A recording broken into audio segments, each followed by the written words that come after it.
Nous sommes tout en haut de la tour Pleyel. J'ai souhaité pouvoir vous faire découvrir finalement en avant-première magnifique tour qui est un emblème de notre ville, va être transfiguré, qui va ouvrir comme un hôtel. Et ce dernier étage, ça sera le bar avec aussi une piscine auquel chacun pourra avoir accès.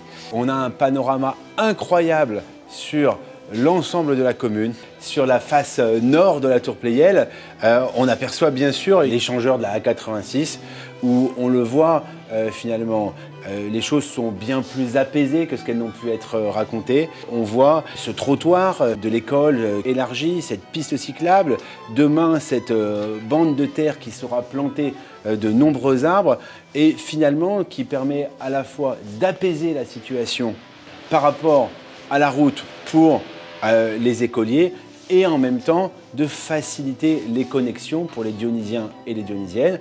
On aperçoit le centre aquatique olympique avec toute la zone d'aménagement, la ZAC Plaine-Saunier qui est autour de lui et qui commencera à se construire au lendemain des Jeux olympiques et paralympiques. Si l'on se projette encore un peu plus loin, on peut aussi avoir un aperçu de ce magnifique projet d'aménagement que seront les cathédrales du rail qui se situent à l'ouest des voies ferrées.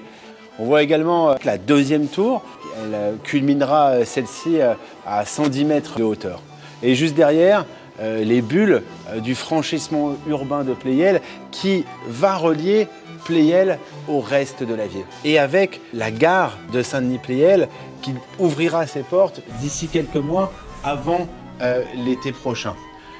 Derrière cette gare, c'est tout un nouveau quartier qui va voir le jour. Un peu plus loin, vous apercevez le stade du Landy qui vient d'être refait, dans lequel dès cette année, chacun et chacune pourra aller pratiquer le rugby bien sûr, mais aussi de nombreux autres sports. Et nous arrivons enfin à la façade ouest. On aperçoit le village olympique qui est dans sa phase finale de réalisation.